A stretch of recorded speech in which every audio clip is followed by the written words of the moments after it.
大家好，欢迎收看本周的野球特报。中华职棒2026年赛季进入最为关键的时刻，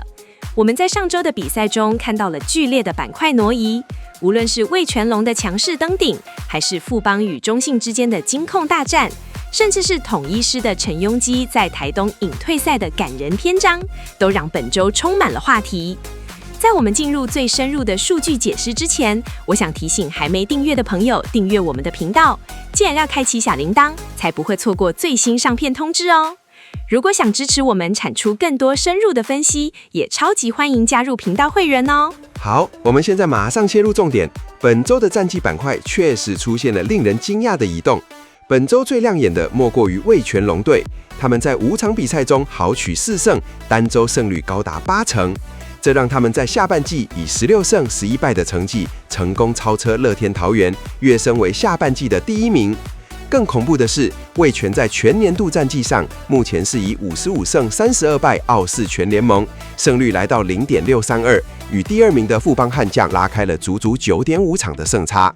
相比之下，本周原本领先的乐天桃园却陷入了低潮，5场比赛仅拿到2胜3败，将龙头宝座拱手让人。不过他们下半季仍以15胜11败紧咬在后，而全年度战绩排在第5，距离全年第2的富邦悍将与第3的统一狮分别还有5场与 2.5 场胜场。这代表如果要抢季后赛的门票，后面的每一场比赛都是关键。确实，味全龙本周展现出的末局逆转能力让人印象深刻，这点我们待会也会透过数据来剖析。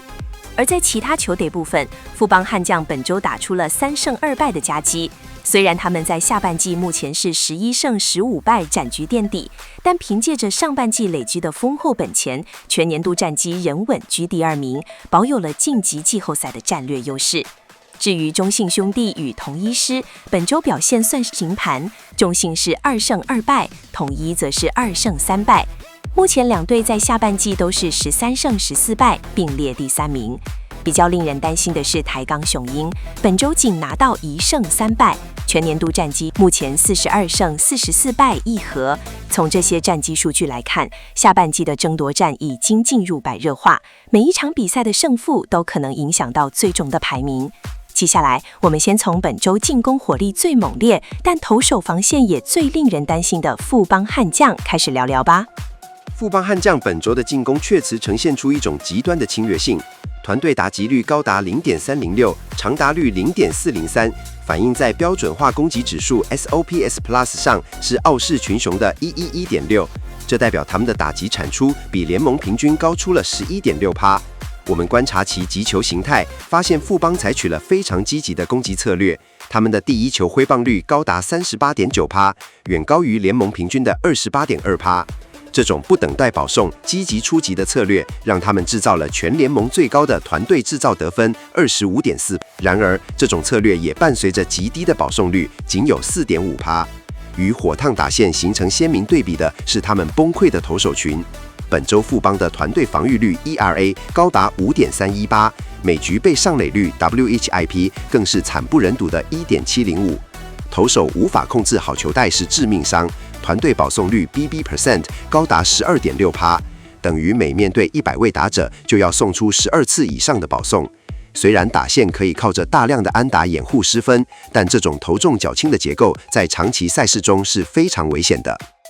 相比之下，统一狮的风格就显得截然不同。虽然他们本周的团队打击率 0.273 逊于富邦，但他们的本垒板击率是全联盟顶尖的。统一狮的团队保送率高达 11.5%， 他们的第一球挥棒率只有 20.4%， 是6队最低。这代表狮队打者非常耐心的选球，不轻易追逐坏球。这种耐心让他们虽然安打不多，但上垒率能冲高到 0.360。 而在投手端，统一狮的表现也非常稳定， ERA 3.600， 且投手群将保送率控制在 4.7%， 是全联盟最低的。这种精准控球、严谨选球的打法，让统一狮展现出极佳的韧性。不过，他们的残垒率 LOB% 只有 68.1%， 略低于平均。这意味着当对方上垒时，狮队投手在化解危机的拆弹能力上还有提升的空间。看完狮队，我们再来看看中信兄弟。中信兄弟本周可以说是彻底落实了飞球革命，他们的团队飞球率高达 41.9%， 为全联盟最高，滚飞比 GB/FB 仅有 0.721。这数据说明兄弟的打者正积极地将球扛向天空，追求长打的机会。这种策略的成功反映在他们全联盟最高的纯长打率 ISO 0.129 上。本周他们击出了3支全垒打，展现了极强的长程炮火。而在投手方面，虽然兄弟本周的 ERA 是看似偏高的 4.000， 但如果我们看独立防御率 FIP 数据，却只有漂亮的 3.040。这中间巨大的差距，主要是因为对手的场内球安打率 BABIP 高达 0.352， 这说明兄弟的投手其实投得很好，但运气欠佳，被击出了不少德州安打或手背没处理好的滚地球。此外，他们的投手群本周缴出 14.7% 的三振率与 34.3% 的两击后解决率，这都证明了兄弟的投手具备强大压制力，只要运气回归正常，他们的失分应该会大幅下降。说到压制力，我们绝对不能略过本周的战绩领头羊味全龙，他们的数据简直是另一个极端的典范。味全龙本周的团队 ERA 低到不可思议的 2.543， FIP 更是惊人的 2.449。如果看标准化防御率 SERA Plus， 数值高达 151.3， 这意味着龙队投手的表现比联盟平均强了 51.3%， 这真的是史诗级的铜墙铁壁。他们在垒上有人时展现了极强的心脏，残垒率高达 74.2%， 几乎不让对手有得分的机会。可是味全龙的打线却是全联盟最贫乏的，本周团队打击率只有 0.247， 长打率 0.319， SOPS Plus 只有 85.8。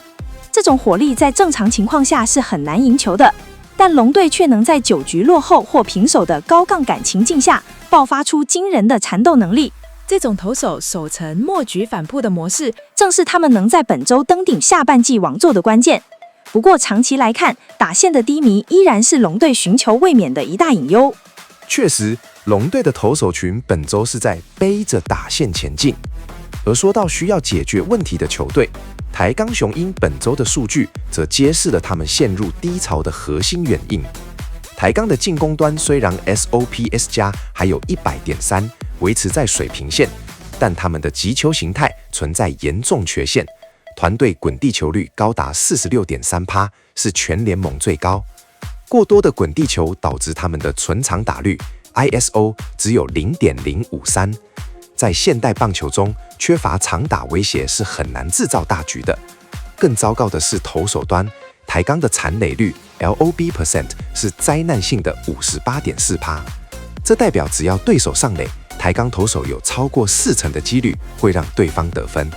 这反映出牛棚系统性的崩溃，无论是先发留下的跑者，还是牛棚自己制造的危机，都没有人能成功拆弹。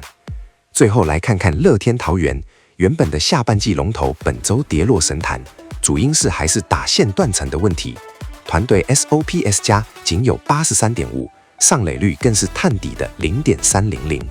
虽然投手群表现非常优异 ，SERA 加达 120.6， K% 也是全联盟第一，但打线无法支援得分，投手往往缴出优质先发，却只能吞下败仗，成了悲情英雄。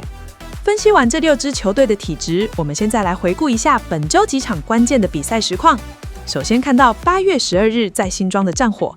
这场比赛富邦悍将成功开箱了新洋投马迪斯。马迪斯初登板表现稳定，主投 5.2 局仅失2分，展现了他的实力。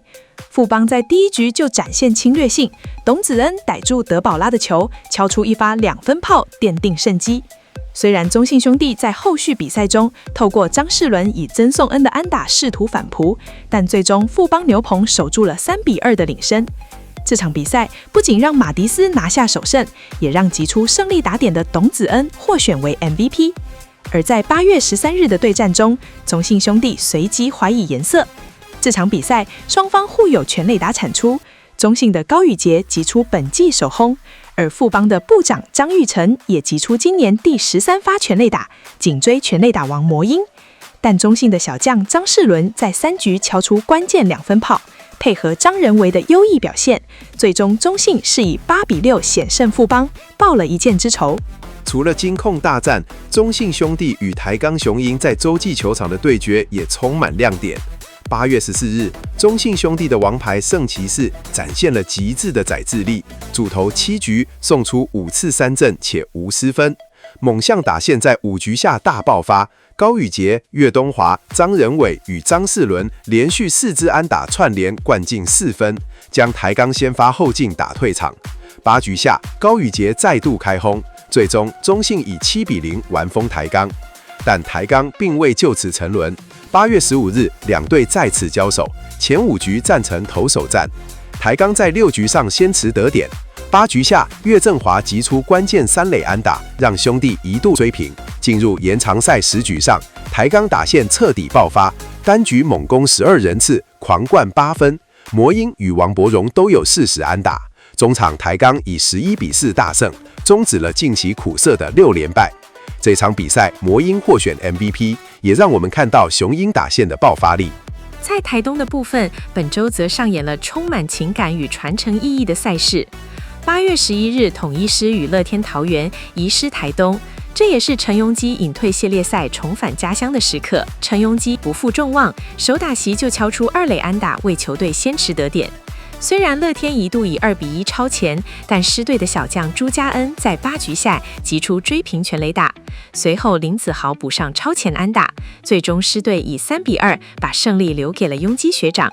不过，乐天在隔天8月12日，马上靠着陈克义7局无失分的优质好投，加上马杰森与林立的安打串联，以4-0完封了统一狮。最后，我们要谈谈味全龙下半季登顶的关键战役。8月11日，在澄清湖面对台钢，龙队在9局上原本落后1分，却利用绵密的6支安打串联，一口气灌进6分大局，展现了我们前面提到的末局逆转属性，最终7-4气走台钢。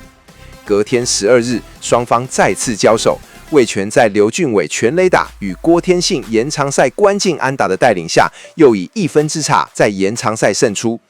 接着14日，面对乐天桃园的强投艾普勒，味全前7局1分未得，但8局下张振宇牺牲飞球追平，9局下刘俊伟再度跳出来，击出生涯首支再见安打，以2-1逆转击败乐天。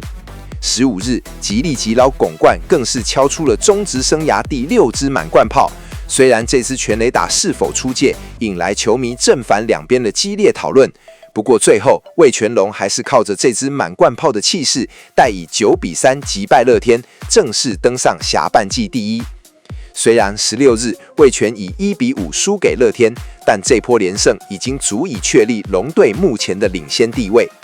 看完这些精彩赛事，我们来看看本周表现最优异的几位焦点球员。首先一定要提富邦悍将的3垒手董子恩。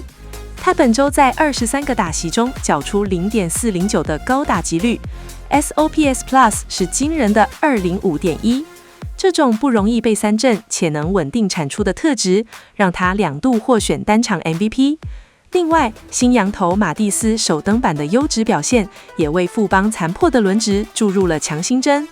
而在台钢雄鹰方面，虽然球队战绩不佳，但黄子鹏本周的面对味全龙的表现简直是教科书级别。他运用低肩侧投的特殊角度，让龙队打线一筹莫展。遗憾的是，牛棚没能守住他的胜投，但他绝对证明了自己的价值。